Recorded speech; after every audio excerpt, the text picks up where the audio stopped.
drug addiction, homelessness, prison. All three of them go together. But you know what? There is a light at the end of that tunnel. Tonight we got Chris Smith in here with me tonight. He's been that. He's been homeless. He's been in the prison. And he's been addicted. He's going to tell us his story about how he went through all of that. And now he's out helping others that's struggling with the same problems he had. We'll be right back. The Mike Weatherford Show is proud to announce we are now officially powered by TEC. If their fiber optic internet service can handle everything we throw at it here in the studio, from videos to calls and live streams, you better believe they can handle your home or business too. If speed, stability, and service is important to you, you can count on TEC. Thanks, TEC. Now let's get to the show.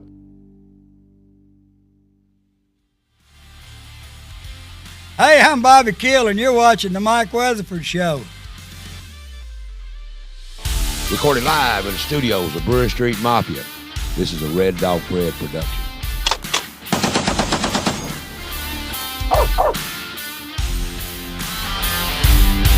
And now, your number one rated show, The Mike Weatherford Show. Here's your host, Mike Weatherford. Hey, welcome back to the Mike Weatherford Show. I'm your host, Mike Weatherford. Like I said earlier, going from drug addiction, prison, homelessness, that's got to be a rough life. And very few can come back from that. But tonight we're going to be talking with someone that's made that journey, and he's back, and he's helping other people that's in that journey. And it's going to be a great show. He's going to tell us his whole story, how it all come about, and where he's at now, and where he's headed to. And it's going to be an interesting show, my friend. What do you think, Rick? Mike, it's live and in living color tonight. It is. This is reality. It's reality. It can happen to anybody. And don't say it can't happen to me or somebody I don't know. Yeah. This is reality right here. So if you don't want to hear reality, that's right. It's going to be a story that that most time it's on a movie. It is. We're going to be talking live about. You ready to get ready? Let's get on it. Let's get it today. All right, ladies and gentlemen, like I said, we've been talking with a guy here tonight that's that started out life like the rest of us, just being a kid, ended up drug addiction, ended up homelessness, ended up in a penitentiary, and now he's come out the other side, and he's helping other people that may be going through the same problems and trials and tribulation that he went through. I want to introduce to you Chris Smith. Welcome to the show, Chris. Man, grateful to be here with you guys. I like how you said that, penitentiary. Yeah. Hey, listen, that's how we say it. That's how we say it in the South. We say it the tantry. Yeah. We at the tantry. Yeah. Right, but yeah, I'm grateful to be here with you guys. Yeah. And like you said, it is a reality today, and a lot of people overlook it, but this is what we are dealing with, not just in big cities, but right here in those small rural towns. So, man, you're finding it all across the country. You're traveling the whole country, talking about it, seminars, working with people, working with governments of states, working with county governments, working with anybody that will listen, trying to help this problem. Absolutely. I'll say this, that I don't believe like the pinnacle of a community or communities can be reached until the needs of the most underserved and underprivileged are met. And so if we're not doing that, I don't think we need to be highlighting those areas to welcome people in. I believe that we need to be discussing the areas where we need improvement at, the areas, the barriers, the gaps, all the resources that are unavailable. And so that's what I do. I advocate for those gaps to be filled, for those barriers to be removed, for those challenges to be faced, and for those individuals to be seen as an asset in their community by giving them a shot to prove themselves. Yes, that's right. Mm-hmm. Who is Chris Smith? Oh, gosh. Today? No, who is Chris Smith? Yourself, you know. Who are you? Oh, my gosh. I am a gentleman that is passionate about people. I am a gentleman that believes that God is not done with people. I am a gentleman that believes that people deserve second chances, third chances, and fourth chances because somebody gave me one. I'm a kind of a funny guy. Right, I'm a funny guy, but when we start talking about life and death situations, then I'm just all business. It's all serious. So, and this is my whole life. And I work in this capacity, but I also just move in this capacity. It's just what I know, and it's just what I do. So I'm a guy that is a voice for the lost, for the hurt, for the sick, for the suffering, for the broken, for the outcast, for the ones that society had spit on, chewed up, or spit out. And I say, no, not yet. I'm that person. Right. That's not me patting myself on the back. That's just who you are. No, that's just who I am. When I see somebody hurting, I can't, like we were talking earlier before the show, I can't pass somebody up. That's even sitting. There's maybe a gentleman on the corner that has begged and begged. That may be his occupation for the past month, sitting on the side of the street. And I have to roll my window down, not just to give him $1, but to give him a card and say, hey, if you want a different life, give me a call. Wow. That's who I am. That's Chris. That's me. Tell me a little bit about you. Mm-hmm. We know who Chris is. Mm-hmm. How did you end up being the Chris that you are today? Your life wasn't what it is right now. You're a different Chris than you was 30 years ago, 20 years ago. 30 years, How did you get in the situation that you're trying to help others get out of? Carry me back to when you first started as a young child. It didn't happen when you was grown. Your addiction started at an early age, correct? Oh my God. I started drinking at the age of 9. And that was available in my household. And so what was a normality in my house was partying of different events on the weekends. And what went hand in hand in my household was football and alcohol, right? And I'm not saying that's a bad thing. There's a lot of people that can do that, but it was much more aggressive. Chris, everybody's got to have water to live, right? Right. But too much, you can drown in it. You sure can. So go right ahead when you start. Right. There's nothing wrong with alcohol and football, but too much of water will drown you. You better believe it, Will. Is an elephant big? That's right. Yeah. So I'm going to tell you. I'm going to tell you where it started, though. Yeah. And I didn't know this is where it started, Mike, until I got older. When I was 4 years old, it was my very first memory in my whole life, my very first vivid memory. And we lived in Martin. And I woke up in the middle of the night by my mother and my father arguing. And I ran into the living room and I was crying and I didn't know what was going on. And my mother said, it's okay, son. Just go back to bed. So I just kind of moseyed on back down the hallway and I stood in the doorway. I didn't go back to bed and I just sat there and I was listening. Vivid memory. And then the arguing ensued again, and then it escalated, and my father was yelling at my mother, and I ran back down the hallway, and I'm screaming, and I grabbed my mother's leg, and my father is screaming at me, and my mother said, don't yell at my don't yell at my son like that, and he said, well, your son, you can have him. Wow. That does something, brother. Mike, let me tell you. He then proceeded to turn around, grab his keys off the end table there, open the door, walk down the sidewalk. As we're standing there watching him in the doorway of the front door right there, he gets in his car, backs out of the driveway, and he leaves. Now, I didn't know what I was experiencing at that time, Mr. Rick. But come to find out, that was the root of all my issues. And you know what it was? Rejection. Man. I was rejected by my father. And so I carried that identity with me for 35 years. And so that's why I finally understood when I finally came to the end of that person right there. I realized that's where all my people pleasing came in, where I was trying to vouch for acceptance, where I was in these different subcultures throughout my adolescence and teenage and young adult years, often into my adult years. Like, that's where it all stemmed from. Wow. Yeah. That in itself is a hard thing for any child to have to go through. Is your father telling you that, and is walking out the door, didn't hug you, didn't kiss you bye, just left. Oh, I didn't see him for a long time. Wow. Now, let me make something clear, and I may be jumping ahead. No, you're not. My father and I are tight. Sure. Finger over finger today. Yeah. We've done all that stuff in the past. Well, sure. Is just the past, right? Sure. But that's where it come from. What I did not know is that he had his own issues. He did. Yeah, He had his addiction. own. Yeah, he had his own issues and demons he was fighting that I didn't know anything about. Too young to know, Chris. How would you know? I wouldn't. Even growing up, after I would see him off and on over the course of the next 20 years. Wow. Yeah. So that escalated from drinking at 9 years old. You was kind of no daddy around the house, and I think a lot of issues now, Ricky, you agree, is it takes two parents to raise a child. No matter how hard we try to do it with one, it's tough.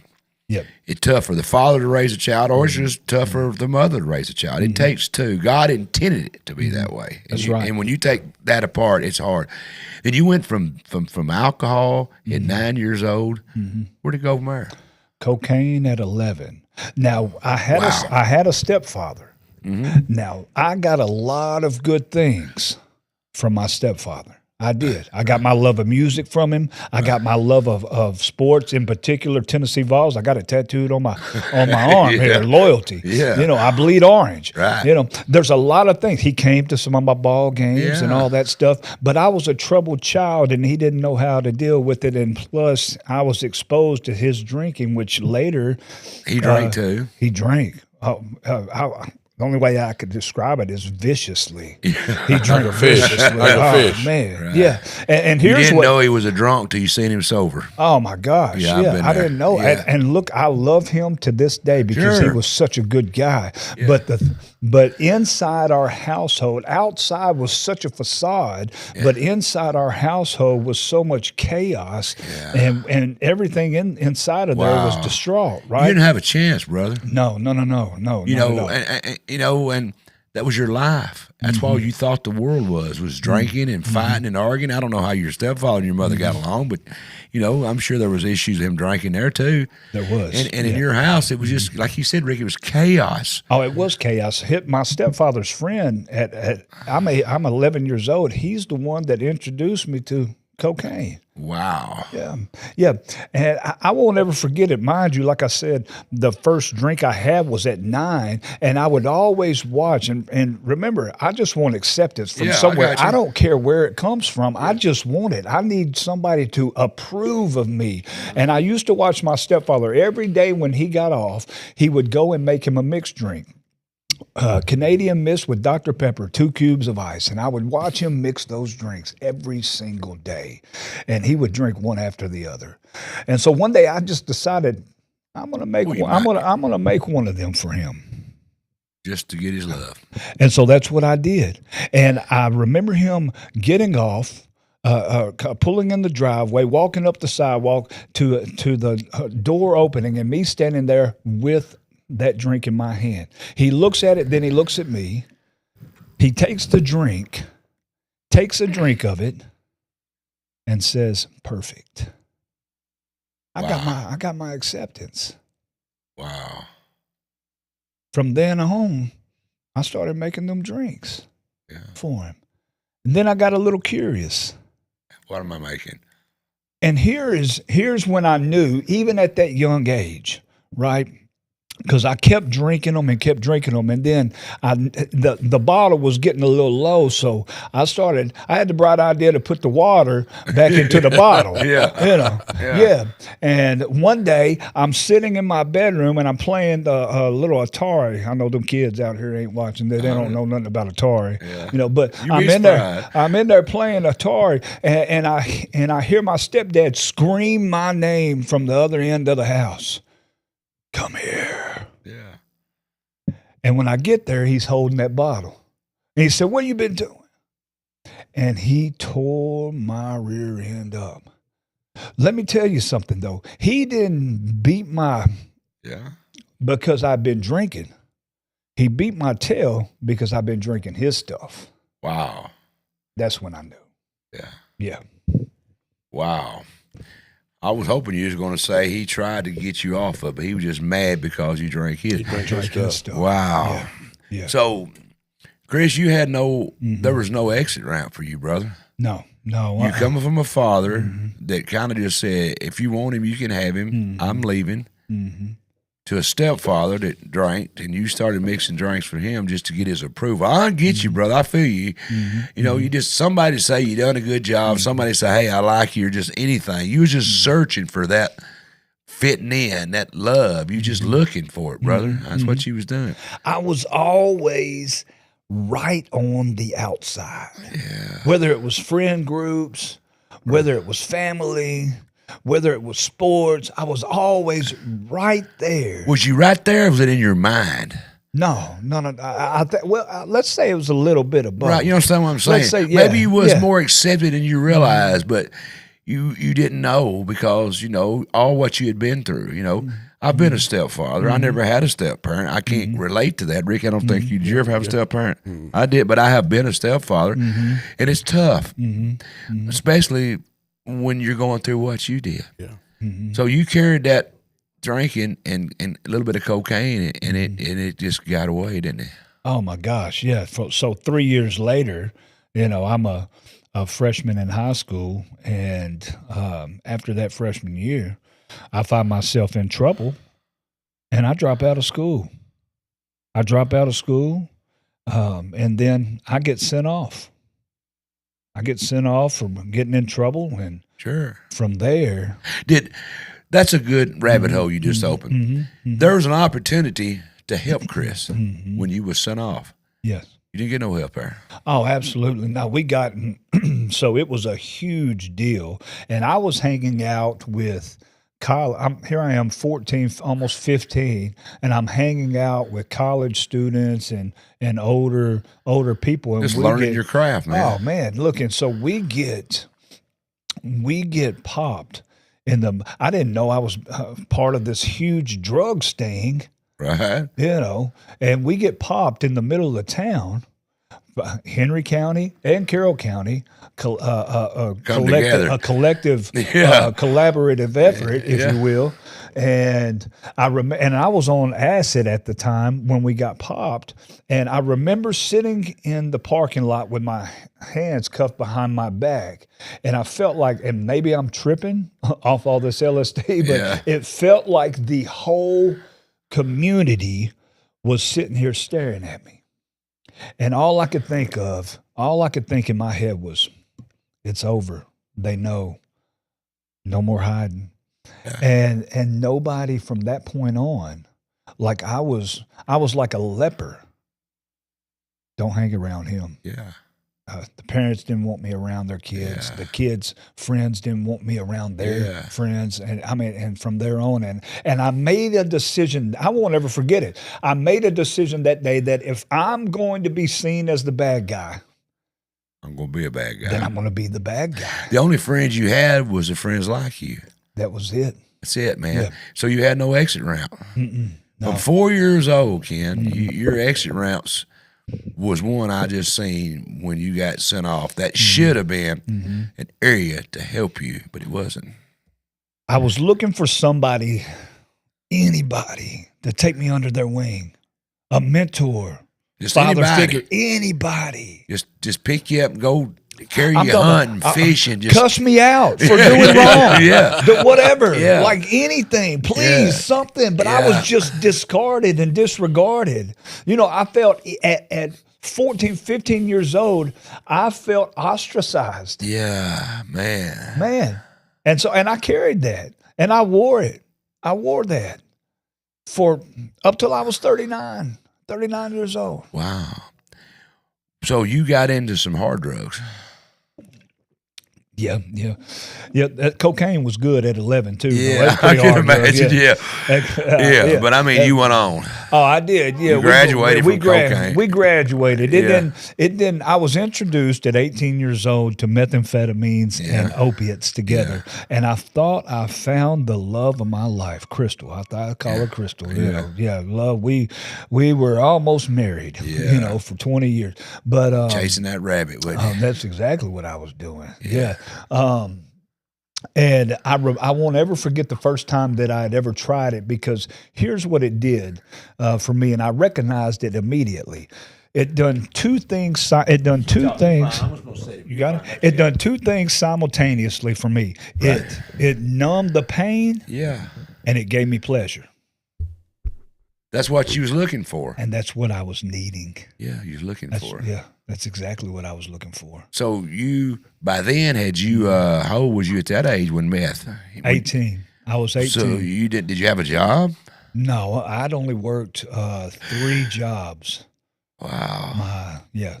Four jobs from 18 to 39. Yeah. Wow. Yeah. So how was you supporting your methamphetamine? Well, You got addicted, correct? Let me back up before you answer that question. You know, you chase that rabbit from then on. You never catch it. You know, no matter how big a gun. You know, and like I always say, it ain't so much fun when the rabbit got the shotgun. Better believe it. And you chased that rabbit for years, and just kept going down. And nobody reached out to you. Nobody threw him a life vest. Nobody said, "Come here, Chris. Let me help you, brother." Nobody done that. You was shit on, pissed on. Everything that society was thinking, they called you, right? I'll tell you this, Mike. There were. It ain't too deep, I hope. No. I'll tell you this. There were times throughout the course of this addiction, right? Yeah. That people wanted to step in, and they did step in. But they had their I did. But they gave me a timeline. You can't give somebody with an addiction a timeline. No. And you can't expect somebody with an addiction to walk on eggshells to meet your expectations of how I'm supposed to be living or when I'm supposed to be in recovery. It just takes what it takes. And so when I kept seeing people step in and they just give up on me because it didn't measure up to what they perceived it should be, I just said, man, I'm not fixing to ask nobody for help anymore because they're just going to give up on me. Yeah, that's it. Yeah. How can you? I never thought of that. You know, I'm guilty of that, and I'll be honest with you, I'm guilty of saying, why can't you just get off that? But there again, I turn around and I smoke cigarettes, and I can't quit them. You know, and I'm sure that rabbit and that methamphetamines, that opiates, and all that out there, and fentanyls now, all that stuff out there, man, it's worse than any cigarette. And once you get hooked on it, you just can't say, all right, tomorrow I'm stopping. You're just trying to find a way to get your next one, man. All you're doing is just working to your next one, man. When you get that one, you got to get up, you got to start again, right? No, that's exactly right. How do you fund that? For me, it was a mix of things. I was never a drug dealer. Until you can't be a dealer and a user hardly. No, I don't. You smoke your profit up. I learned that. I learned that the hard way. Yeah, you will. Like, I was a nickel and dimer. I was the guy that you really didn't want to call because when you got your bag, it was going to be short. And I made $10. Yeah, I got you. Yeah. So I was that guy, but I knew everybody that had it. Yeah, you know. Well, sure, you're in that circle. Yeah, and so even though you were reluctant to call me. Yeah. I may have been your last option, but you're still gonna call me. That's right. And I knew you were gonna call. So I nickel and dime some, and mind you, I didn't have Took any. one off the top. You better believe I did. Yeah, I got you. Yeah. And then I'd tell them to smoke one with me. That's about how it goes. Yeah. But you learned every hustle, didn't you? Every bit of it, and of course they're gonna do it. They're They're addicted too. They're addicted too. And you're their because you're the only you're them. They all life source. Yeah, you're your life source. Yeah, that's it. Yeah. Yep. Wow. So it's a hell of a life. But here's the whole thing too, Mike. I didn't have any bills. No, I didn't have a house. I just couch surfed. You know what I mean? And or I would stay with women. That was another way that I would fund. I would look for strong, independent, family-oriented women. This is awful to say, but it's just the truth. They need to hear this. It's just in case there's a woman out there that's got this issue. They need to know what you was at that time and what Chris Smith. What there's more Chris Smiths out there. Oh gosh, there's a ton of us. I see it all the time. Yeah, and these I women see need to it know all the time. You look for strong women that had a job and was trying to do right and wanted to help Chris. That's absolutely right, because we become projects. Yeah. They have the answer to fix us. Yeah. And so and we play on that. Yeah. That's what we do. And there's a lot of women out there like that. There is. There's a lot of you know where women that come wanna from? fix. Where? It come from what you went through, man. A lot of these women, they come from a broke family. The nucleus family is gone. It's been broken up in America. Rick, you know that. Yes. It's broken. They don't want that no more. And these women, they're come from that. A lot of them that you was talking about that you was using, they come from that. And they say, hey, I want to, you could say father figure. I don't think they're looking for that in your case, but they saying, I can fix this guy right here. I can fix Chris. And Chris said, yeah, you can fix me. Give me some damn dope, girl. Yeah. Give me a roof over my head, That's some right. food in my belly, and I'll see you in 4 days. That's right. Yeah, That's right. I'll be back. Yeah. That's exactly. And they was waiting on you to go back. And then, an argument would ensue, and I would just say, well, I'm leaving, and it would be a no. We'd make up, and I'd just do the same cycle. And so this is why we say the person that has an addiction isn't the only one that when they start the recovery process is in recovery, because it'll be the other partner or the kids or the family that also needs to pursue a recovery avenue, because you're going to get a different person. You can't treat the person that just starts fresh recovery the same, but you're still going to have those hesitations, those reluctancy, and those trust issues. And then it's going to, this person in addiction that's finally found recovery and he's walking in it, is wanting you to completely open up and trust them, and then it causes a little bit of chaos, a little bit of confusion, a little bit of conflict, right? And then here we go. The cycle ensues again. Yeah, it's a vicious cycle. Oh, it's vicious. It's but vicious. You ended up in the pen. I did 2 years later after my first introduction with methamphetamine and opiates. I was 20 years old. And I found myself in prison and on a 5-year sentence, and I did about 4 of that up in Northwest Correctional Complex up there in Lake County. Yeah. And there you are. Oh, yeah. So that was my last one right there. Your last one. So that's not your first rodeo. No, that was my very, very last one. Look at that long hair there. Get a haircut, boy. You've heard that before, right? Lord. Yeah. So I had. That's a good picture because it's you're cleaning up there. Is that intake or are you going out? That's intake, right? No, so that's probably. So I was fighting a case right there, and that was probably me about 4 or 5 months in. And every time I came back to court, because I was out of town at another jail, and every time that I came back to court, they would have to do an intake and take a picture. So that was probably. You were straightening up right there. I look great right there you did. compared to what I looked like when I came. I look great. That's a great picture to show what. But you didn't get no help in the pen. They put you in there with other Chris Smiths. They put you in there with other hustlers. They put you in there with stuff, Chris, where it's no deterrent. Jail is not a deterrent for addiction. No. I know addiction calls you to go to the pen. I know that. Addiction calls you to commit crimes, but the jail ain't the answer. I've had judges and sheriffs on my show, and I say the same thing. The jail, and they'll tell you that's not what we need to do.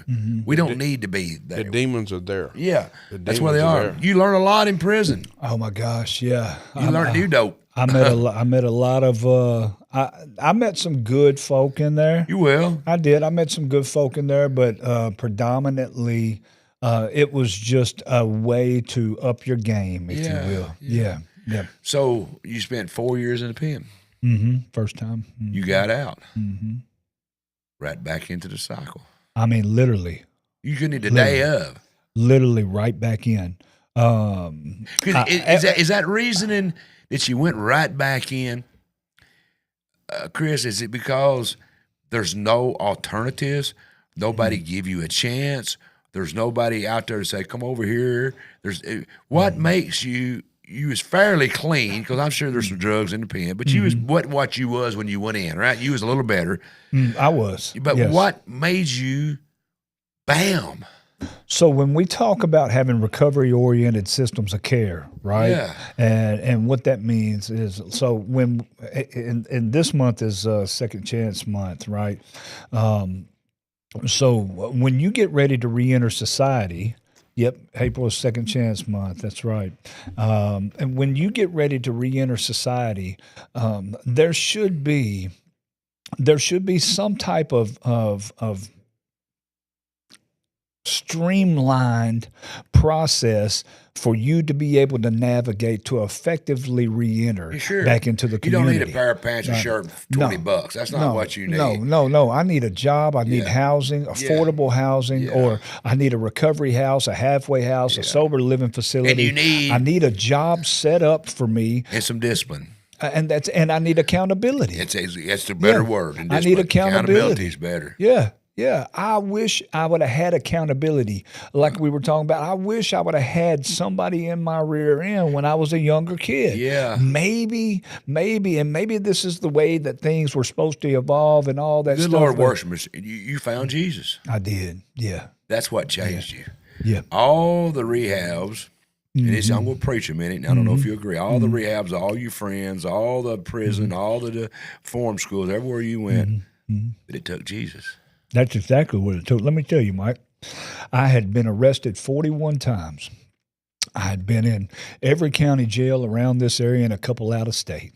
I've been to prison twice. Matter of fact, I'm still on a 16-year sentence right now. I got about 8 years left. I've been to 7 treatment centers. I've been a gunshot victim, shot in the back. I've overdosed twice. I've been homeless. I've been in a mental health institution because they thought I was crazy, right? And I may have been a little bit, and all the things. And I was at this last treatment center, and I was asking myself at 11 p.m. when I was walking down the sidewalk to go into this facility, I was thinking, this is my 7th one. I was thinking, what's going to be different? I've done this over and over and over. You know the game. Yeah, this is what's going to be different. I'm just going to go in there, get it, because that methamphetamine will have you down to about 120 pounds. All I'm going to do is go in there, eat a little bit, get fat and sassy, and get myself back out there to do the same thing again. Yeah. What's going to be different? I've done this over and over and over. What I didn't know was that this place that I went to, it was called A Place of Hope in Columbia, Tennessee, and I needed a place of hope in my life. Beautiful place, and I recommend if anybody needs a place, go to Place of Hope in Columbia, Tennessee. Called them. Is it faith-based? It's faith-based. It's a 12-step faith-based recovery center that is free. That is free, and then they have an on-site halfway house that is free.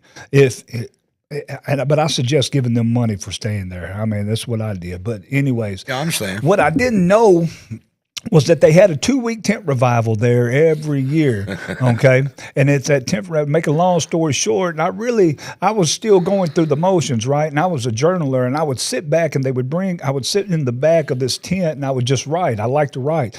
And they would bring a different pastor or a different congregation from a different town in, because they were kind of right outside of Nashville. So they had a lot of different congregations come in over the course of those 2 weeks. And then the first 3 days, they had different pastors from different towns come in. And those 3 pastors on 3 different nights from 3 separate towns all called me up at the end of their service and said, God put something on their heart to share with me, and they'd like to share that with me and then pray for me. And then they shared with me what God put on their heart to share with me, and it was the exact same thing, word for word, that the other 2 pastors from those 2 different towns on those 2 different nights had shared with me. All 3 of them told me exactly the same thing. And let me tell you something, Mr. Ricky Mike, it broke me.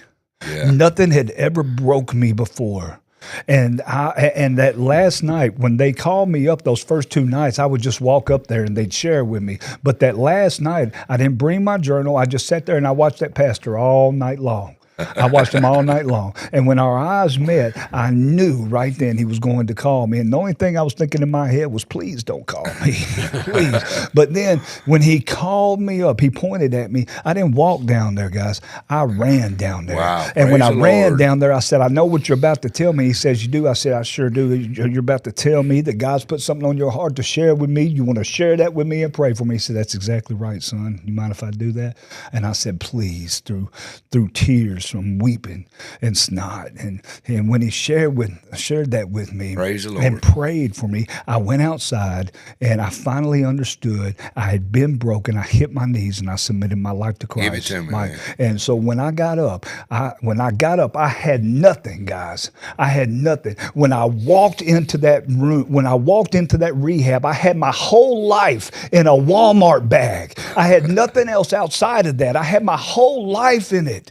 And so that means I had nothing. But when I got up off my knees, I was confident that I had everything I needed to be an asset and to be an advocate and to go do whatever he determined for me to do. It did not matter. And I was like, God, okay. I said, I'm all in. If you're all in for me, I'm going to be all in for you. And it was a 4-month treatment program, and I begged them to let me stay because I had a lot of working to do. And he said, stay as long as you want. I ended up staying there 2 years. I stayed there 2 years and I got my life. I never had a license before in my life. I got a license at 39. Brother, you about to make me cry. Man, I thought it was the biggest deal. You know, I ended up working at that place as a staff member and teaching relapse prevention. I was so excited. Excuse me, I was so excited that somebody finally gave me an opportunity to work a job. The job was 2.5 miles away. I didn't just walk down there. I ran down there every single day. And then they let me be a store manager at this pizza place. And I said, why me? When they told me to hold my hand out and they dropped the keys in, and they said, because we trust you. I'd never heard that before in my life. Wow. And I gave them all of me. And so from there, I enrolled in college. From there. And I stayed 2 years. I bought a vehicle from there. I stayed, and then God called me back to my hometown. And I said, God, my life looks so good here. I was in this bubble.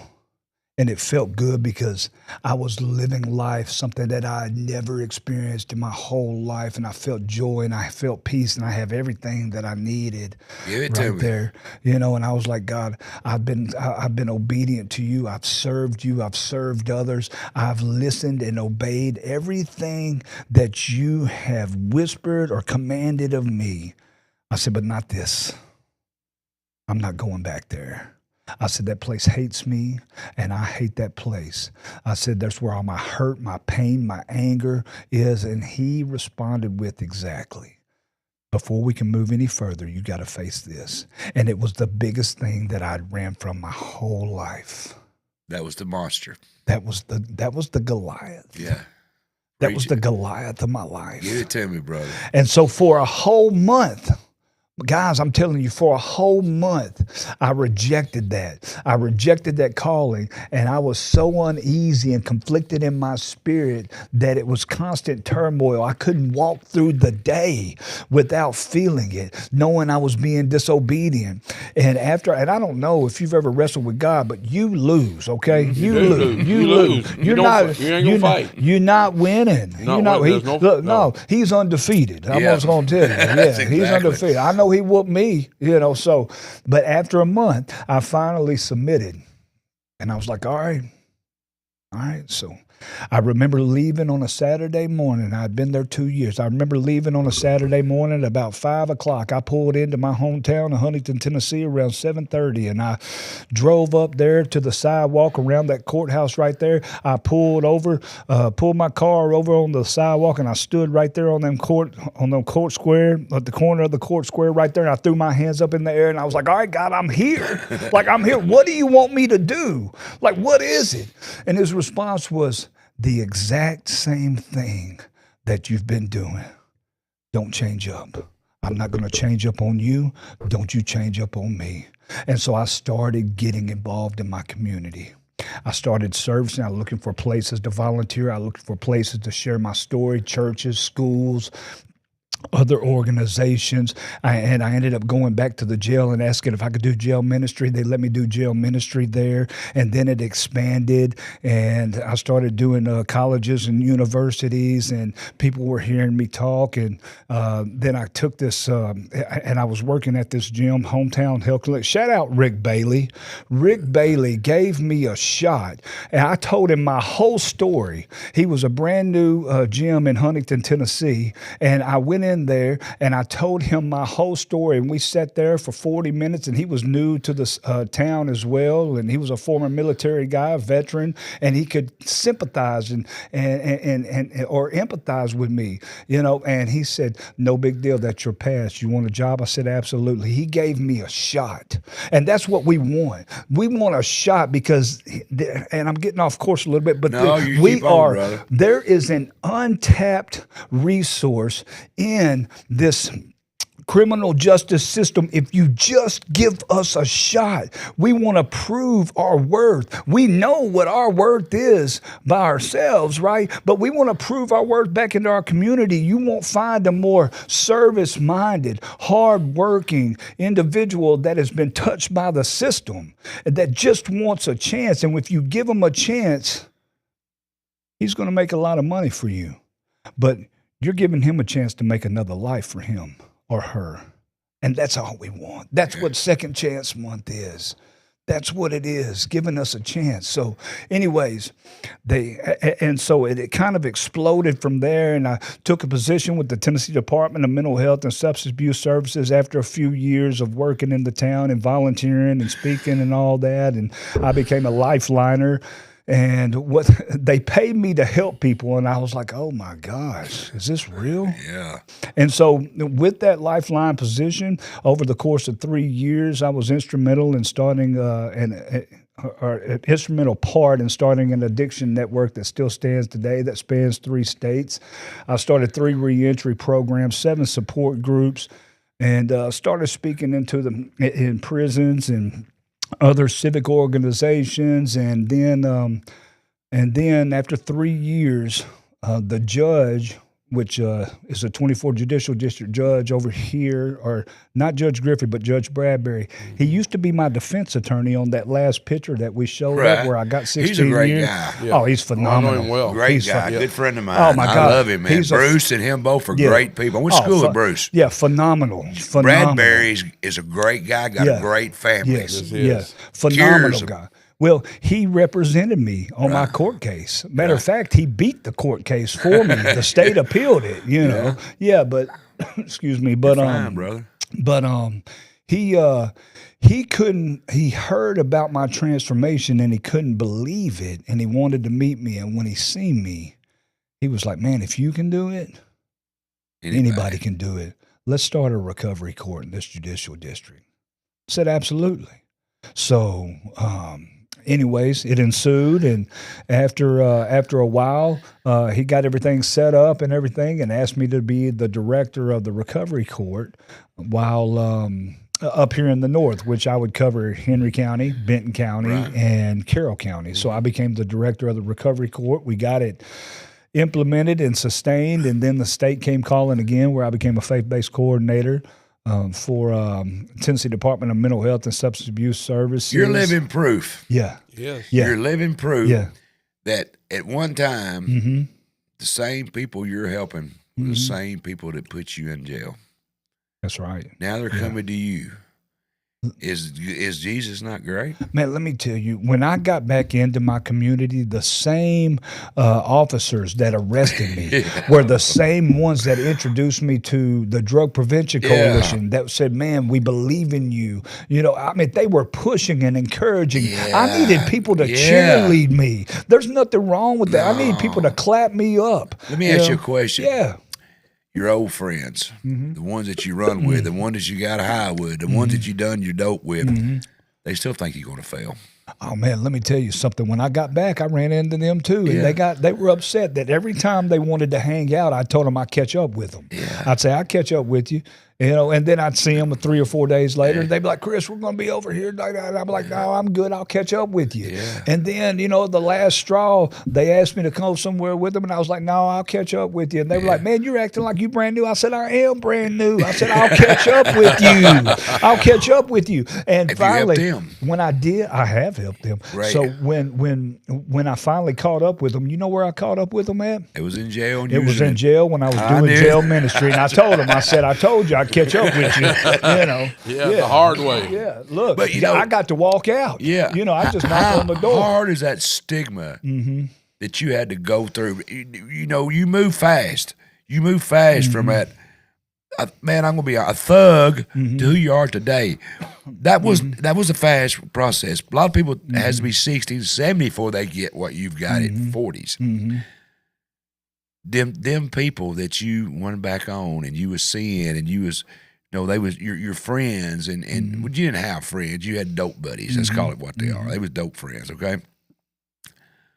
They still didn't trust you. No. You know what I'm saying? Yeah, no. And that's a stigma that you down in the pits working, you can't help some of them people. When you know them and they still, oh no, I don't want that life. What does Mike and Ricky do? When you can't, you know what I'm saying? You can't help them people. You grew up with, you knew them, you got high with them. They don't trust you. They don't want to do. What can we as society do to help you help them? Well, it becomes awareness first of all, Right. And then it becomes, and the only way that you can become aware is to be involved in your community. And when you become involved and aware in your community, then you become educated.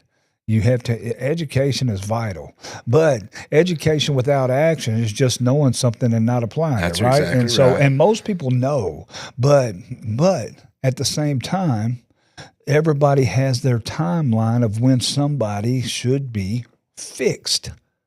It doesn't work like that. It goes right back to it. There ain't an owner's manual that tells you when to change your oil, Chris. No. That's right. Right. That's exactly right. It's Mike and Ricky, average guys. You've been through the mill, dude. You've been through the system. You are the system. But you come out the other side a better man. That's unusual. Most time that system screws you up. And I hate to say that, it does, Chris. It screws people up. Yeah. The average person, which is Chris Smith today, you're fixing the problem along with the system. You're helping fix the system. What can we do, and the viewers out there do, to help Chris help these people that may want out? Some of them, you can't help they don't want out. They got to find Jesus. They got to hit bottom. Yes. You hit it and bounce, hit it and bounce, hit it and bounce, hit it and bounce. And Jesus, the good Lord, said, he's going to keep bouncing. Let me grab him. That's what happened to you. The good Lord said, he's bouncing enough, I'm going to pick him up. He ain't going to do it himself. What can we do? Well, if addiction, You understand my question? Absolutely. So if first of all, doing this right here. Yeah. See, everybody plays a role, and every role is significant. If addiction affects every sector of society, what is your sector? Yeah. Your sector is doing something like this right this now podcast, that raises awareness, right? Yeah. This is what you do. This is beautiful. Right. Yeah. How many people are going to see this? I don't know. This is but real. somebody is going to see There's a bunch this. of people see You know, it. It's on and all the platforms, so it's gonna be seen. And here's the whole thing. I use this all the time when I would. Some people may not have a direct connection to addiction, right? And understand it completely, but everybody does play a role, and that role is valuable and vital. Regardless, if Miss Sue makes the best cornbread, and it's purple ribbon cornbread at the fair, if she makes the best cornbread in the county, and you never here's the thing: if she makes the best cornbread in the county, and the church service is hosting a recovery support group of men, which they do here in Henry County. Their church hosts people in recovery, and it's a potluck, if you will. And Miss Sue, she decides to bring some of that cornbread over and set it on the table. Well, those guys that are in recovery that are in the program are going down the line right there, and one of the gentlemen picks up that cornbread, and as he's going down the line, he takes a bite of it, and he stops just for a second. And it takes him back to a place where life was good. Yeah. Got you. It could be that simple. There you go, brother. You're right. Everybody plays a part. Yeah.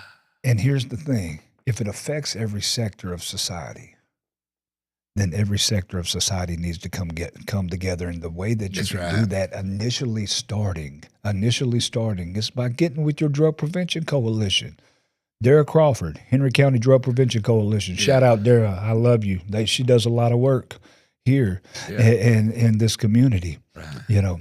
And so it's not as complex as people Thank you, perceive it to be. Right. It's something Sounds to me simple. like it's just a chance. You was dying for discipline. You was dying for something in your younger life. You know, when you didn't get it. And look where it led you down that path. Mental health, homelessness. You was homeless. I lived in a I need to laundry take room. a commercial break. I'm 30, 40 minutes past it. Oh, are you? Yeah, but Good. dude, how do you? Yeah. How can I stop that, dude? Yeah. I felt. I mean, you had me almost crying, brother. Yeah, you was. It's okay. We can tell it, I'm Mike. good. I cry too. Yeah. Water Cry makes the because you're grass happy. grow. Yeah, I'm a big dude. You cry because you're happy. Yeah. That's right. But look, I Yeah. can relate to you because I come out of the rough side of town myself, and I wasn't but that far from probably being a Chris Smith. But I had good parents, and you didn't have that. Mine's my parents, and I try to be a good dad, but I didn't have no grandparents. I don't know how to be a grandparent, but I know how to be a dad. And you know what it is? I can't be my kid's best friend. That don't work. You can't be their best friend. You got to be a parent. You got to be a parent. Yeah, you got to be a parent because best friends gotta go be get the- high with you. You got to Mike, set the guys, example. if I had somebody hard on me that chewed my tail Yeah, out, man. yeah. Oh, I And, remember that. and correct you when you're wrong, but tell you done a good job when you did good. I try to be that way with my children. I got 3 children. I try my best to, but sometimes I feel like all I do is steering them, telling them what's wrong. And Mike, that's not. But I'm thinking, hell, I got to tell them. That's my You kid. got That's my to. job. Yeah. Now, my kids are grown, they got their own kids, and I got grandkids. But I still, to this day, I stay out of their life. They're all married, moved on. But when I see something, I've been there. If I'm making sense, I've been where you're Absolutely. doing. I know that crane crash. I know what's around that corner. Yeah. But they don't. Yeah. Look, if I'm going down the road and I hit a pothole, Yeah. and my friend is Behind about you. 5 miles behind me, I'm gonna give him a call and That's say, right. "Hey, there's a huge hole in There the you middle of the go. road." Right. And it's up to them to accept That's that. it. And that's They don't why. believe you. Yeah, I got you. That's right. Kevin, what'd you tell me in the back about a commercial break? You want to do it? Yes, I want to show that. I want to show something. That right there is what's amazing. Chris, there you are. Before and after. Before and after. It's not over until you decide it's over. And look at you now. Wow. You know, I know it took a lot, but I'm giving all the praise to Jesus Christ because the system let you down.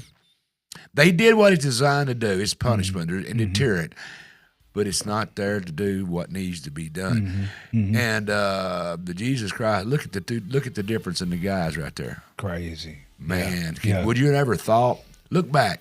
No. You, Chris, look at yourself sitting over. Put yourself back in the before picture. You know what was in your mind back then. You know where you was at. I know exactly what was there. Right. That's right. Yeah. And now look at the after shot.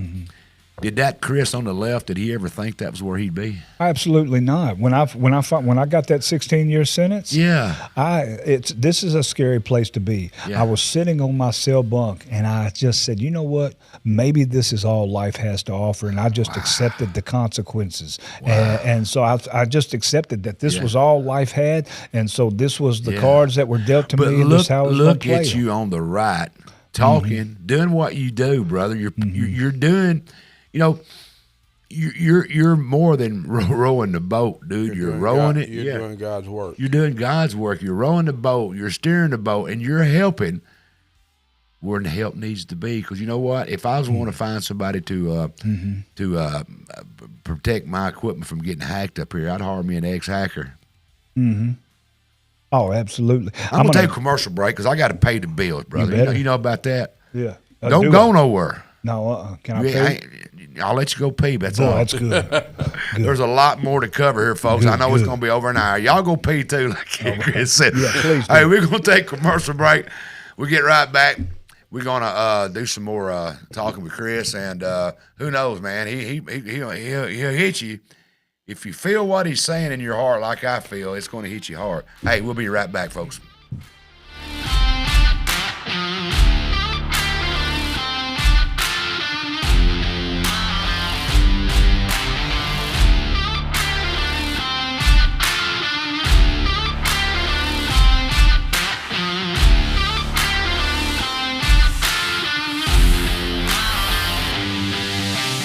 Here at Yoder's Country Store, we like to do things a little bit differently. We serve fresh lunches made right here in our kitchens. Take them home with you, or you can enjoy them right here in our warm and inviting dining room. A full deli with meats and cheeses sliced fresh, just for you. Fountain drinks, hot coffee, or delicious fruit smoothies. Add the finishing touches. Natural and organic products, as well as locally sourced foods you won't find anywhere else. We even carry canning supplies and hard-to-find country staples. And of course, friendly service every time you visit. And we're owned and operated by Amish and Mennonite families. Order for Bill is ready. Hey folks, James Yoder with Yoder's Country Store. We're not your regular grocery store. We're just 5 minutes from Paris. We would love to have you. Just minutes from downtown Paris, come experience Yoder's Country Store at 75 Anderson Road.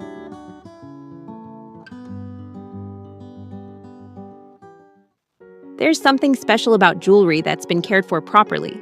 When a ring needs resizing, a stone needs to be reset, or a favorite piece simply needs to shine again, it helps to have a trusted professional close to home. Potto Gold Jewelry Repair offers professional full-service jewelry repair right here in Paris. Ring resizing in both gold and silver, prong retipping, stone resetting, soldering, professional cleaning, and even watch battery replacement. Careful craftsmanship, excellent work, high satisfaction. Also buying and selling new and heirloom pieces. Visit Potto Gold Jewelry Repair at 415 North Market Street in Paris, or call 7316-449113. Potto Gold Jewelry Repair, where fine details still matter. Is your tank on empty? For best gas prices in town, fill up at 54 Fuel Mart, 1213A Westwood Street. And don't forget your other tank. Grab hot fried chicken, wings, pizza, and on Tuesdays and Fridays, the best fried fish around. Got a sweet tooth? We've got freeze-dried candies, candy bars, and more. Rainy day? Stay dry and use our drive-up window. Farmers, we've got your dyed diesel plus parking for big rigs. Open 5 a.m. to 10 p.m. every day. If you're feeling lucky, play the lottery or grab a scratch-off while you're here. 54 Fuel Mart at the Westwood Y. More than just fuel.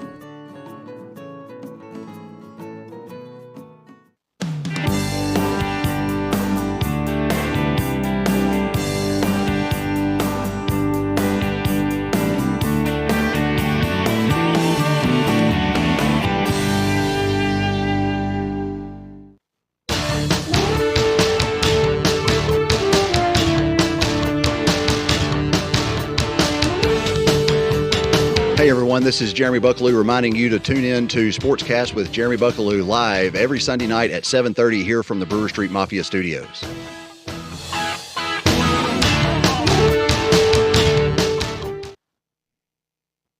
All right, folks, don't forget what's coming up next week. Ancient Discoveries. Look, I've got Tony Mills, J.B. Hampton, Richard Henson, Tennessee River Valley Archaeology Society coming on, and they're going to talk about and show us a lot of ancient artifacts they found in this whole area. I've got a picture of something that one of my friends found that I want to show everybody, but look, it's Native American. We wasn't the first ones here. This is some stuff that's going to blow your mind. I don't know if you're into that, but I kind of am with my Native American heritage. I kind of like this kind of stuff. So, hey, don't forget, coming up next week right here on the Mike Weatherford Show, it's going to be a great show. We're going to be talking about and showing you stuff that was found in this area. It's going to blow your mind, some of the artifacts that we found in this area. Don't forget it, coming up next week right here live on the Mike Weatherford Show. Hey, don't forget Tennessee Informer, law versus law. The issues are growing. Where does it stop? Chris Holton, special guest from the Center for Security Policy, will be joining Dave Vance, and they'll be talking coming up Monday, April 27th, 7 p.m. Central. Don't forget it. If you haven't done it yet, you need to go over and find him, follow him, and keep up with Dave. He brings you a lot of great informational show. That's called the Tennessee Informer. Look him up and go follow him. Also, coming up on Sportscast Live at Jeremy Buckaloo's local shooting club is making a bang. The Henry County No-Fly Zone. That's a great group. You got to tune into this. Coming up Sunday, April 26th on the Sportscast Live with Jeremy Bucklow. I know them guys. I've done some stuff to help them in the past.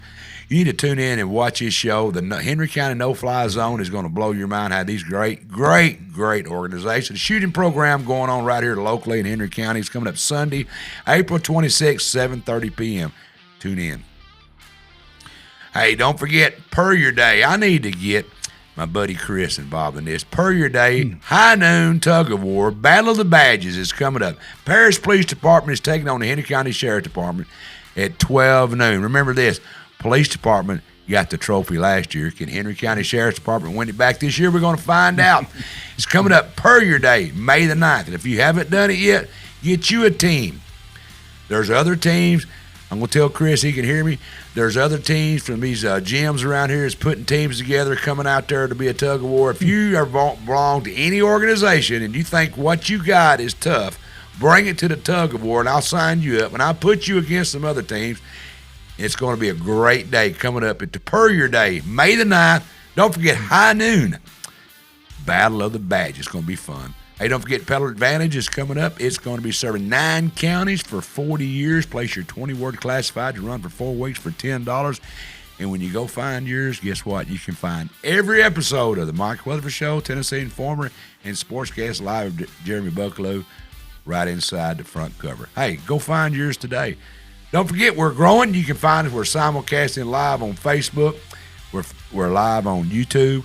All the platforms. You can find all the great shows at Brewer Street Mafia Kill Studios by going to www.myparistv.com. Find out more about all the great shows that's going on. Here's Chris's website. It's www.facebook.com/Chris Smith. Go find him, read about him, and I'm going to tell you, you're going to be inspiration is going to blow you away. This guy's got a story. You've been hearing some of it. I think we probably only scratched the surface, but it's a great story, and he's willing to share it with us, and he's willing to put his whole life out there for everybody to see, because you know what? Maybe he can help one person. So we've been talking with Chris, and we're joined by the none other than Miss Nikki Green. What are you doing, girl? I'm just here marveling at Chris. I've heard his story countless times over the last few years, and he never ceases to amaze me. He's got a great story. It's true. It ain't like he's telling you an old wise tale or he's making up something. It's his life. Yeah, he's just scratched the surface, but I will go into these centers and I'll go into jails, and they'll be like, you know Chris, and I'm like, Chris is the reason I get to do what I do today. Wow. And it is just, it's amazing. He does. He's passionate about it. We need more Chris's out there. Absolutely. It's kind of scary, but yeah, we do. We do. We need more of them. It is scary, but we need more of them. The jails are doing what we intended them to do. We're putting these people in jail, but it's not fixing their problem. No, and that's the frustration of it all, is a lot of times people think that you just put somebody in jail and it fixes the problem. But if you don't educate them and help them.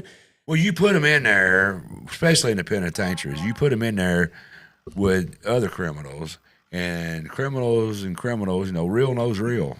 And when them two get together, it's a lot of time it amplifies. They come out even more versed in what they're doing than what they went in with. Because, Chris, real knows real. Am I pretty close to what goes on? Absolutely. Well, what they call that is criminogenic behavior. Yeah. So when you put individuals that have a criminal history together, then don't expect them to act any different. Yeah. That's all they know. Especially if there isn't any improvement, rehabilitation, or step down programs once they are released. Maybe go back to making license plates. Something that simple. I mean, I know y'all think I'm laughing, but I mean, a lot of them don't have nothing to do there. They lay around, they work out, and they go back and they find a way to con you out of your money. They run these scams out of the penitentiary, Well, I'll tell you this, as far as prison, so in our prison system, we have about 700 thousand individuals released from prison every year. Now, within that prison system, there is some access to programs, but it becomes a long waiting list where some of those individuals will never be able to see those programs that are conducive to an individual's recovery or reentry, if you will. And so there's always a waiting list, and so that makes it hard for an individual that wants to improve their life to keep up those good spirits when they're sitting here waiting to get into a program that takes a few number of people, and so there are some good things in the corrections system, right? There is, but there's not enough. Now, like I was saying, 700,000 individuals are released from prisons each year, and I think that even if they do have some program, that they have programs in there, where we need to be focusing is more in our county jails, because there's 10 million individuals released from jails, local jails each year, and those local jails don't have any programs, especially when we start talking about rural areas. Rural areas are very limited and sparse in resources. And so you get an individual that returns not once, but twice or three times within a year, only returning back into the community in the very environment that led them there in the first place. And so then it becomes what it looks like to be a money grab, because there's not any correction, because correction without rehabilitation is not correction at all. You're not correcting a behavior. And that's what it comes down to. It comes down to behavior. Yeah. You can't change a behavior if there's nothing there to change it. Right. Yeah, at all. One of the programs we've had a tremendous amount of success with, and actually Chris is affiliated with it. He holds a title there, and I can't remember what it is, but it's Alliance Housing. And it's a 12-month program where these guys get to go in, and not only do they learn the skills and stuff to get back on their feet and how to deal with all the trauma and stuff they endured as children and whatever led them to addiction. Because you don't just wake up one day and decide you want to do drugs. It's certainly not what happened in my case. But they let them save money and build a nest egg to where when they come out, they're not just starting all over. Bad things happen to good people. Right? They do. A lot of drug addiction, what little bit I know about it, can start out, Ricky, as from a doctor. You're right. That's what happened to me. I was 25. My daughter was 3. My son was 6. I was widowed. I had back surgery 3 months later, and before I knew it, I was addicted to prescription opioids. It is. I think a lot of that starts there, but I don't know. But a lot of it can take the same path Chris did. And it goes back to a broken home. There's a lot of areas that needs work in this country, and that's one of them is these broken homes. We got to make it where it's okay to have a mother and a father in the house. We got to take that stigma away where you can't correct a child. No, hell no, whoop a child's hind end. I'm being honest with y'all. You both. You got to whip it. If you don't whip your kids, they'll be in there where Chris was, and they'll get whipped in there. And it's okay to be a parent. You don't have to be their best friend. My kids, I love my kids, and they love me. A lot of respect, mutual respect back and forth. But they know I'm not going to agree with everything they do. That's what friends do. Oh, yeah, I don't blame you. When you was running the hood, Dad, your friends agreed with you. But, you may have been looking for someone that didn't agree with you, Chris, but if they did at that time, you didn't want to hear it. That's how your children are. You got to be their parent. You can't be their best friend. There are too much temptations out there. Everybody's got one in their hand. Pick that phone up. There's your biggest temptation. You've got that out there. Parents competing with that, right or wrong. There are. You're absolutely right. And then you're competing with this peer pressure. And then you've got some of the law enforcement are saying, well, you can't whoop your child. Well, yes, you can whoop your child. I mean, as long as you don't, there's a difference between beating them and whipping a child. Deterrent. You know what stops you from picking up that car and turning it over? Any of us are probably strong enough to do it. You know what stops us from picking that car up and turning it over? Pain. That's a deterrent. When you try to pick up something that hurts, you're a weightlifter. When you start lifting weights, that pain gets you, don't it? That's what physically stops you from turning that car over. Not your muscles, it's the pain. It's called deterrent. God built that in you so you won't hurt yourself. That's what it takes to make people stop what they're doing. You got to deter them from doing that. Well, that's good. It's true. But we got to do something. You got something coming up that he's going to be a part of. What we got here, Kelly? So on May the 9th in Benton County, we're doing an event called Prevention Jam. We do it every year. There it is right there. Show us what you got there. Yes, that's it. Chris is our keynote speaker. Anytime I get a chance to bring him in, he's coming in. Right. But locally, we had a music barn that is a Benton County legend. It collapsed during the ice storm or winter storm fire. And we wanted to do a little something to give back. So they'll actually be out there dancing that night, and we're going to have a donation thing set up, and just come out and support them. They give back to every single event or every thing they can help with. They've always done it. And we want to give back to Mike and Angela and the dance barn. So Mike Heaney, great guy. Yes. Know the whole family. Yes, wonderful people. And they're dancers. Oh, yeah. Everywhere you go, they're going to be dancing. They're going to be, and Not like me, 2 left feet. Yeah, well. I seen them. You did. You've seen them at Rap If you go Jam. anywhere, if you go, Brewston and May, they're down there dancing. Wherever you go, they're dancing. Them people dance. And I mean, they'll live to be 190. All night. Yeah, that's all night. You know what I'm talking about. I tried to keep up with them with Copperhead Road. Yeah. Yeah, I gave up. Oh, yeah, I ain't going to dance like I'm too old. Me and Ricky don't. We just sit there and watch y'all dance. That's right. We? 2 left feet. Me and Ricky got 2 left, and I got 2 right. But yeah, Chris will be out there on May the 9th. It'll be at the Camden Central High School. JAG, Jobs for American Graduates, will actually be doing the concessions. Right. I wanted to pour back into our kids too. Right. But the Benton County Prevention Coalition is actually hosting this event. Like Chris said, if you want to get involved, plug into your prevention coalitions because they're in the schools, they're in the communities, they're doing the work. Henry County is blessed with an amazing coalition. Dara is amazing. Oh yeah. And we're very blessed to get to partner with several. We got to quit. In my opinion, drug addiction and mental health is going to have to be looked at like cancer and all these other. It's a disease. You got to look at it that way. Turn your eye to it. We got to quit stigma in where it's a self deal. You know, we got to look at it like any other disease, Chris. We got to say, all right, we got a mental health, we got drug addiction. Let's look at this. Let's look at this like we look at cancer, heart attack. And let's try to fix it. You agree? Oh, absolutely. So a lot of people say, well, it's a choice. It's a decision, right? And I get it. At first it is. Yeah. But then that choice is taken away because of the way that your brain becomes rewired. And here's the thing, too, and I always say it. How many of us have been on a diet one time? Everybody. Right? How many have been on 2? Everybody. 3. Over and over and over again.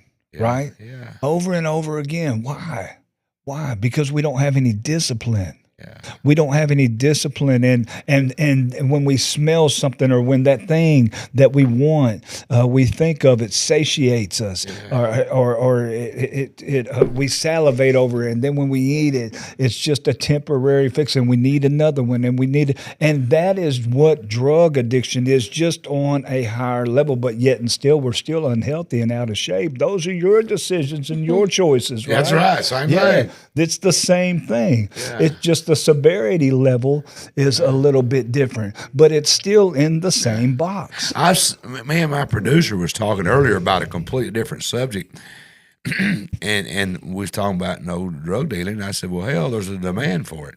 That's why there's drug dealers. Yeah. That's how you stop drug dealing, is you stop the demand. And what you're doing is you're prevention, and you're giving them help once they get addicted. We got to do a better job as a community, as a country, as a county, as a state. We got to do a better job. I had a 14-year-old call me from a high school restroom. I will not say which county. Yeah. But this child called me wanting help last week. 14-year-old.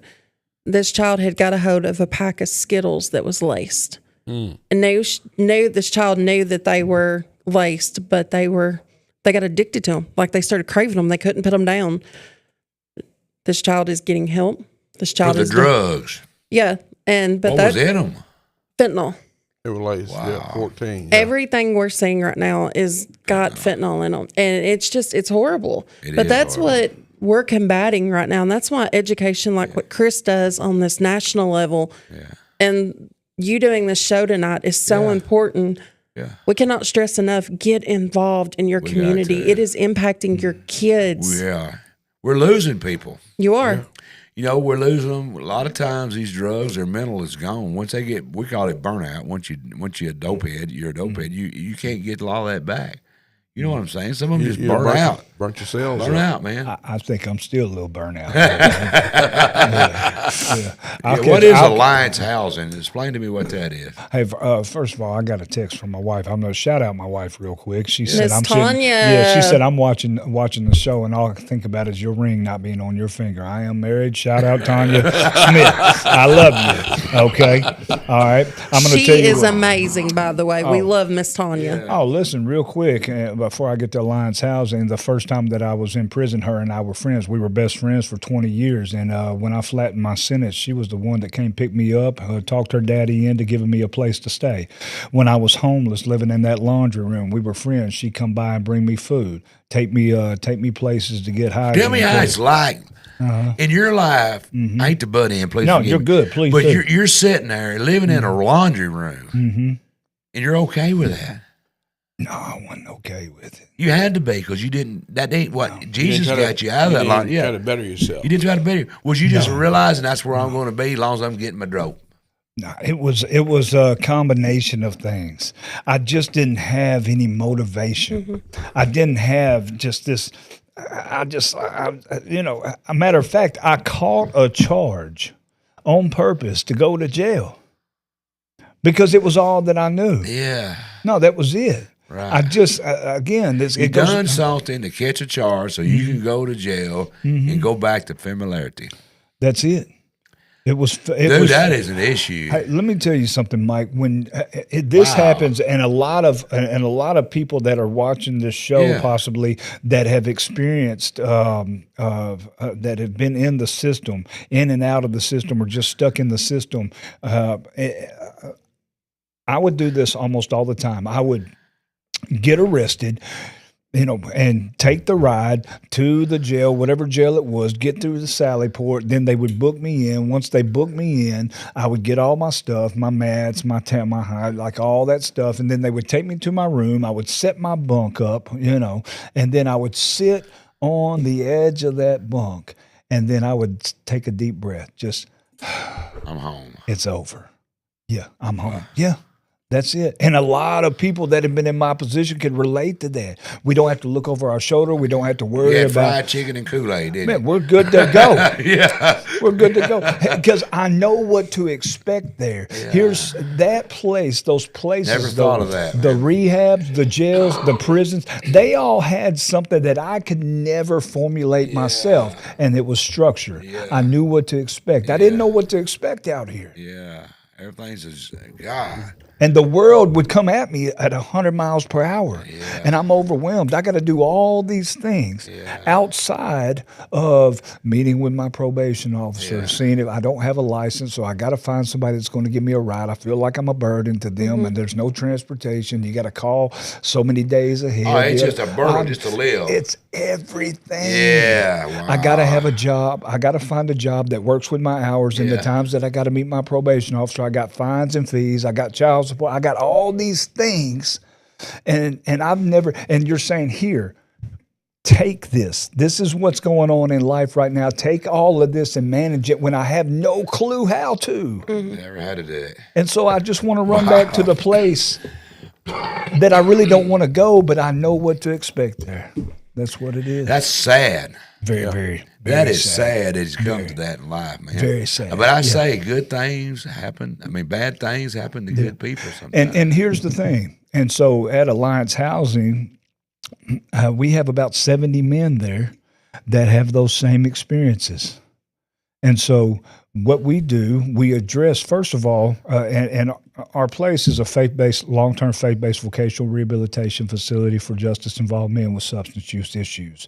Okay, and so justice involved means currently or formerly been involved in the criminal justice system, right?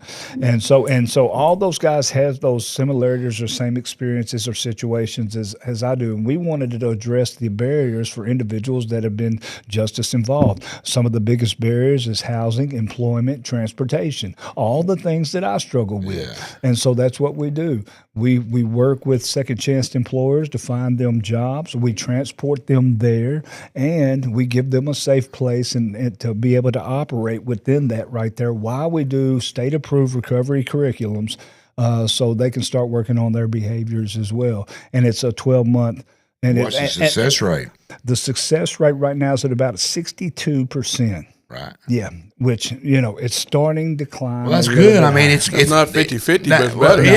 It don't matter if it's 10%. That's 10 people out of 100. By statistic levels, that's actually really well. It is. And I'm glad that 62, because look, out of 100 people, 62's got a good life. Well, let me tell you something. No, not just 62. Yeah. No, because we, Toyota employs. No, out of 100 people, you said 62% would be 62 out of 100. Here's the thing. So, and one of our biggest employers, partners that we have is Toyota in Jackson. Right. There's 57 guys right now that through we're a staffing company, Second Chance, a staffing company as well. There's 57 guys employed through our staffing company that's in our program. There's 36 or 37 that graduated our program that are still full time. We almost have 100 men out there at Toyota. That is a quarter of making good money. Oh, they're making great money. Sheriff Department here has a program kind of like that. Have you ever read what we do here? Yeah. It's a great program. Need more of those. Yeah, when they come out, they have money in their pocket. Because here's what happens. Right? So like I said, the three biggest barriers, because there's not many sober living homes, and we need those sober living homes, those halfway houses or whatever have you, because they need affordable housing. But if they don't have them, this is what's good with the work program at jail or like Alliance, because we eliminate that barrier because you have money in your pocket for a down payment, a deposit on utilities, first month's rent, deposit. And so we want to eliminate that barrier, especially in rural areas. Yeah, and so and then they get to keep their job, but they also get a case manager at our place when they're 9 months out that starts working with them wherever their whatever community that they're returning back to, and we partner with Health and Human Services, our Tennessee's government's Health and Human Services. They get a case manager and they start working on the exit plan from us and re-entering back into the community. How would they don't want to quit the Nissan plan. No, they don't. No, they don't. What do we do to prevent this problem to start with? What can we do as a society? Do you think it's making mothers and fathers back in houses? What other things do we need to do so we ain't having this problem? Right now, we're fixing them after they're broken, right? We're trying to fix them after they're broken. What you're doing. How do we stop them from getting in that position to start with? Support your prevention coalitions. Get them while they're in school. Get them while they're young. Look up what ACEs is.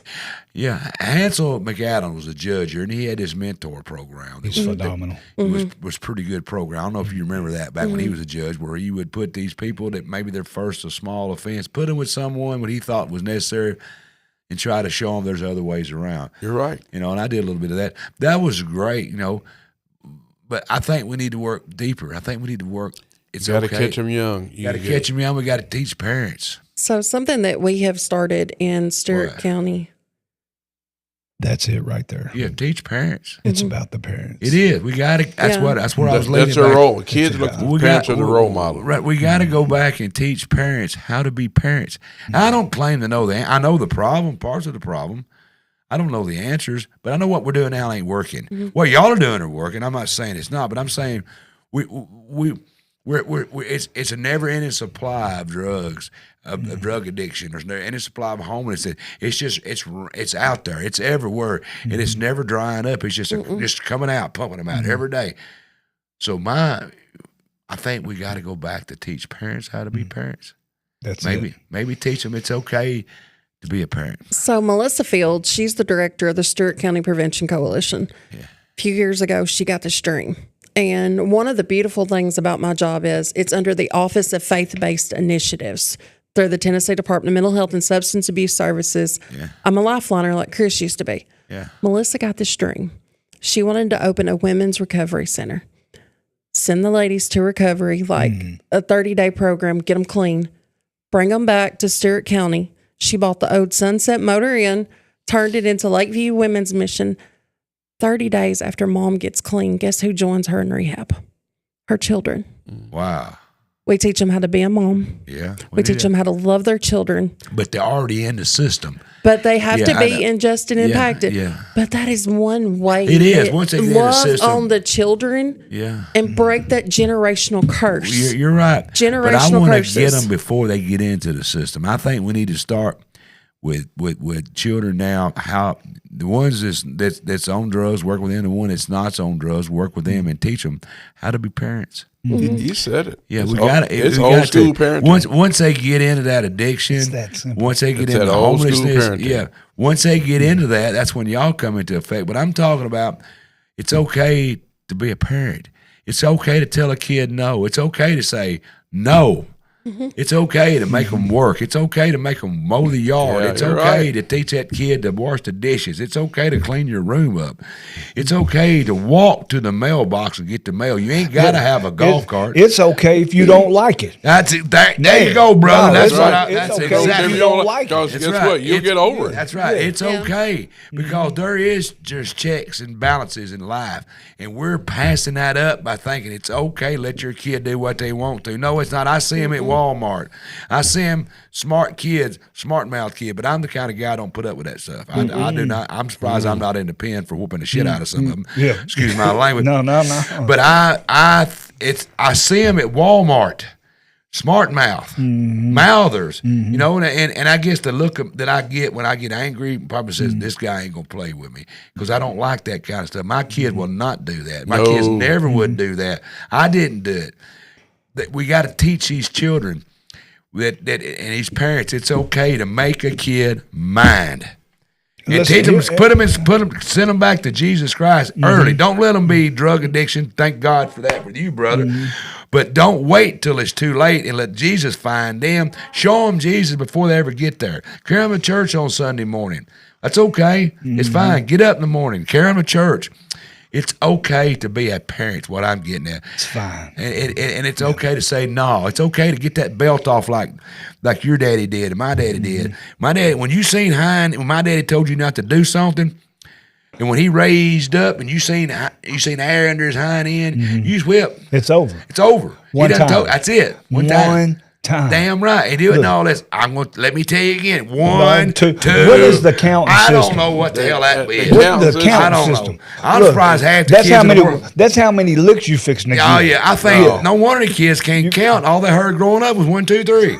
My mama had a look. Yeah. And when I got that look. Yeah.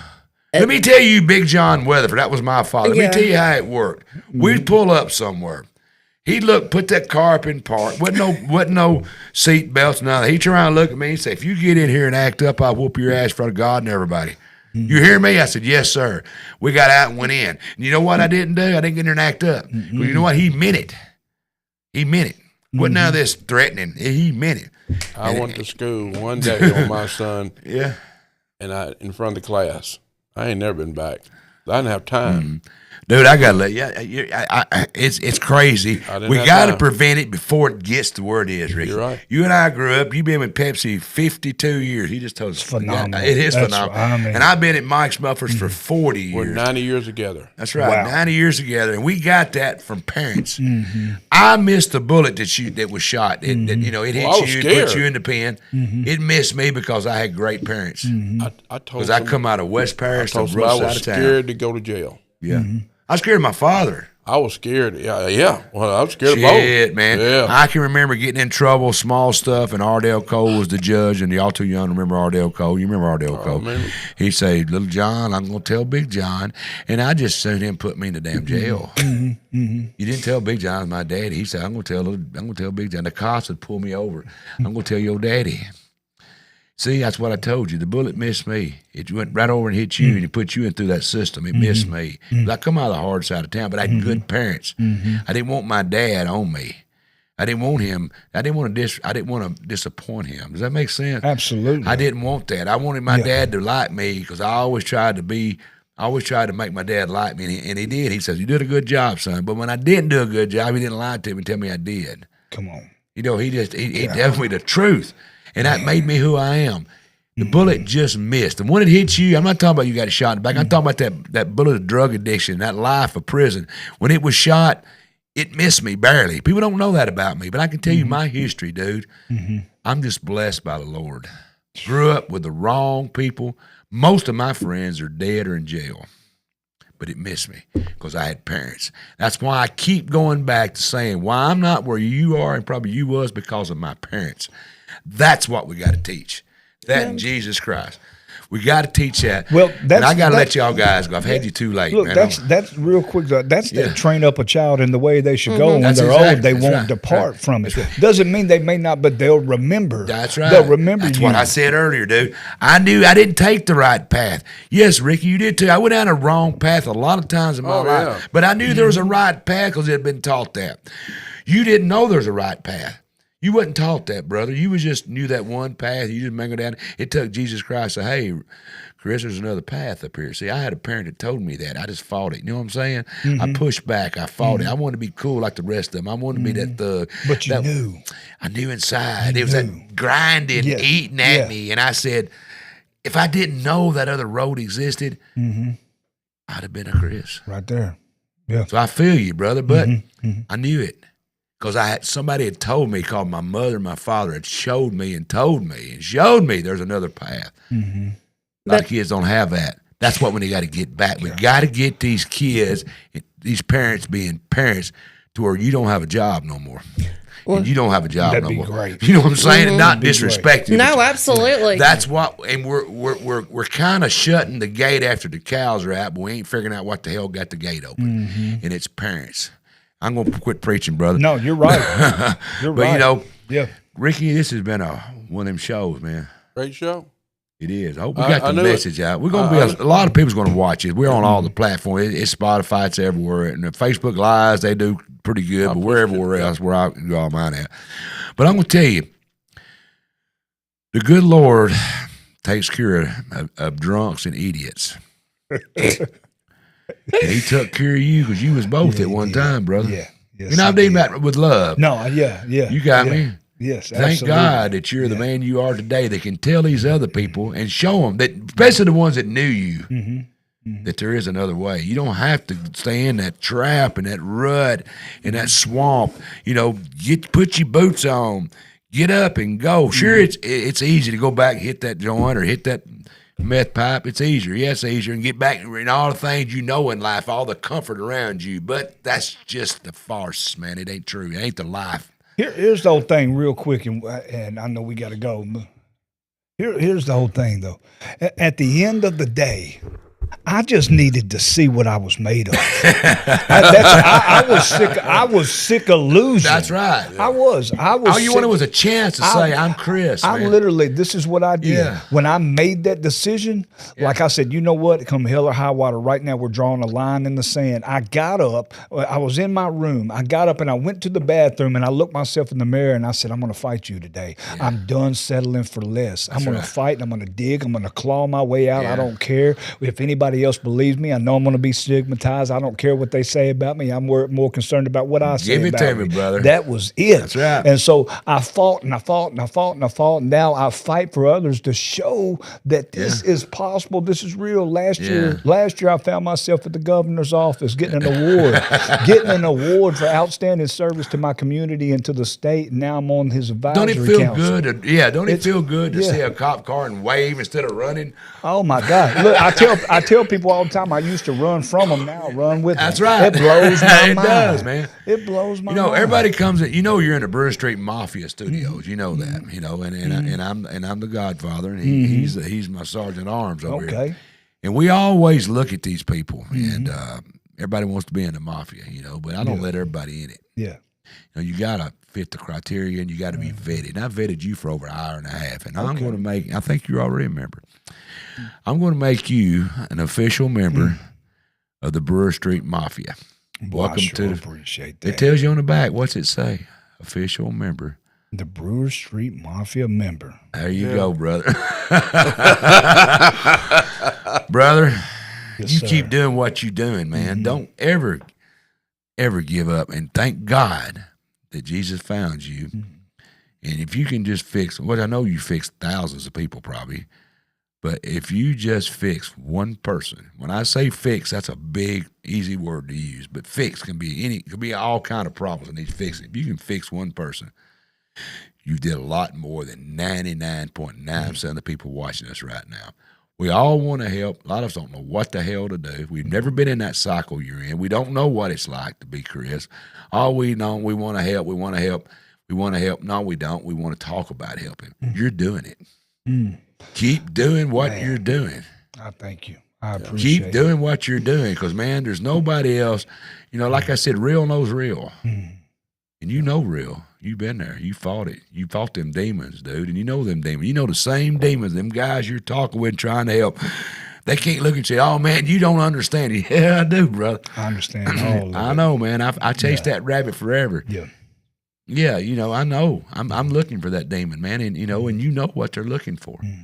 You get a hold of you. Man, I appreciate it. Will we do this again sometime? Oh, man, come on. Yeah, absolutely. Brother, it's been phenomenal. It's been fun, man. Yeah, I enjoy telling the story. Ricky, thank you. Always a pleasure. Man, what do you think? Did that guy get you? Made me tears in my eyes when I heard his story because I kept life thinking. Life is wonderful and God's good. Oh, come on. And people are crazy. People are crazy. Ain't that the truth? But when he was telling that story a while ago, I had a little tear in my eye because I thought, you know, that could be the Mike Weatherford story. Been a Ricky Price story. That close. You only it bothered me, man. You're one step away some days. Yeah. You don't know. But you know what? But God. By the mercy of God and good parents. God is good. That's right. Good on-time God. Parents. God give me good parents. John Weatherford and Vonnie Weatherford, wasn't for them two people. You know, I wouldn't even be in a talk show. I'd probably be up there in a pen. I don't know where I'd be. Or we'd be sharing a cell. We might have been. I might have been president. You know, the good Lord works you in certain. You don't know, but I know it would. I wouldn't probably be like I am today without good parents. And I'm going to push that again. We need to work on making parents again. I agree with that. I 100% agree with that. It's okay to be a daddy. It's okay to be a mama. And I'm guilty of this, so I can bitch about it. When you marry a woman, marry her for life. I've been divorced twice. You know, we need to quit all that. These children can't be raised. You know, you know. I'm telling you. Well, I've done it. I'm guilty, so can I not bitch about something I did myself? Yeah, absolutely. Yeah, so you know, gives you experience. It does. We got to quit that. We got to put that mama and daddy with them babies. You're right. Let them mama and daddy raise them babies like God intended to work. Right. And give them guidance. Exactly right. And give them God in life. I appreciate y'all coming in. Thank you, girl. Always. We're going to try to come down there and check out your deal coming up. Come on. Landon's going to be there spinning it out. Yeah, so, you know, I bring Landon everywhere I go. I know you do. He's your main guy, ain't he? That's right. All right, folks, there you go. The Lord is, there you go, right there. The Lord is close to the brokenhearted and saves those who are crushed in spirit. Alliance Housing. That's a great one right there, isn't it? There you go, folks. It's been a great show tonight. I want you to check out Chris. I'm sure if you've got some kind of a speaker that you need to talk about this stuff, this man right here just got started on my show. I mean, he was getting the spirit going, but I'm going to tell you something. Get hold of this guy. He speaks everywhere. His testimony is real. His recovery is real. And his life is real. And if you're looking for somebody real, like I said, real knows real. Call this guy and let him come and speak to your people and tell you, hear his testimony, Ricky. I agree. And he can help you. Don't forget, coming up, Jam Prevention presents on May the 9th, right around the corner, 4 p.m. to 7 p.m. Camden Central High School. Tell us about it before we go, girl. Well, of course, I'm bringing a petting zoo. Oh, petting zoo. I got a camel coming. I'm looking for a giraffe. We'll put Mike. Yeah, you can pet me. We're going to pet Mike. I'm a trophy boyfriend. Oh Lord, there we go again. Put me over in the corner. Hell, you a trophy husband? Put me and my buddy Chris over in the corner. Put a sign. I don't see Lord, why they would. Somebody get Dana. Yeah. Why wouldn't they, dude? I don't see why they would. They don't understand how tough it is being trophies, do they? Come on. It's rough, man. It's rough. I bet you don't forget that wedding band when you come on May 9th. No, I bet that wedding. Mama done laid down the law. Mama got him. Hey, but he was honest about it. He had to read about it, right? He's a good man. He'll fight any battle, but he knows the battles he can win. Hey, coming up next week, folks, right here on the Mike Weatherford Show, ancient discoveries found in Tennessee. around the whole area. Tony Mills, J.P. Hampton, Richard Henson, Tennessee River Valley Archaeology Society is going to be in here. You might want to tune in and watch it. A lot of people say, well, you want to do something like that for? It's got exciting stuff. Tell you the history that we don't even know about. Thousands of years ago, what went on in our stomping ground. It's going to be a great show coming up next week right here live on the Mike Weatherford Show. All right, folks, I had a great conversation with Chris. I've kept y'all a long time. I realize that. But, how do you put a time limit on this? We'll just pay for the extra time, I guess. It always costs, but that's Truth fine. is good. It is. Truth shall come out, and it did. And this guy right Truth here told will the prevail. story. Right. So remember what he taught us, man. He told us some great things. Remember, Jesus Christ put him where he is now. But I'm going to tell you something. It's okay to be a parent. It's okay to say no. No, you're not going to do that. It's okay. It is. It's you don't have to be their best friend. Sometimes all you got to do is tell that kid no and mean it, and you probably change his life. Do that over and over and over. He'll understand that no means no, because sometimes when they get out there, they're 16, 17 years old. If they hadn't been taught it at home, the police will teach them. Then before you know it, the penitentiary will teach them. They'll teach them what no is, and that's not what we want to learn. We want to learn them at home as parents. Hey, I'm not saying I'm the best parent there ever was. God knows I failed a lot in life, but, I done the best I could do. Hey, I want to thank you, Ricky.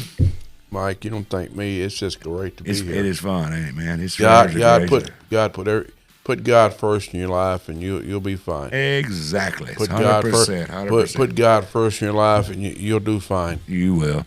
I want to thank my crew in the back: Kevin, Kill, Scott, Norwood, Dana Allen, all of them back here in the back. We got a whole control room full back here. Thanks for everybody for tuning in tonight. It was a great show. If you ain't done it yet, follow us. Tell your friends to follow us. We try to bring you great stuff like this. No matter where you're seeing me at, if there's a bell to ring, ring it. If there's a button to push it. And but with us, we got some great stuff coming on. Hey, tune in next week. Same time, same place. And like I always say, tell them, Ricky. Don't be late. See you next time.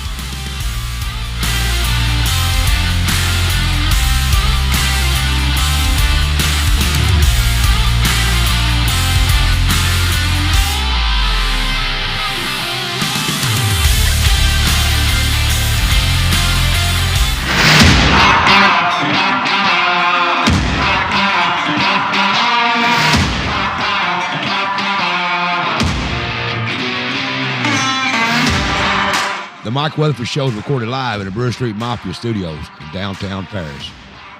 A Kill Media, Brewer Street Mafia Productions.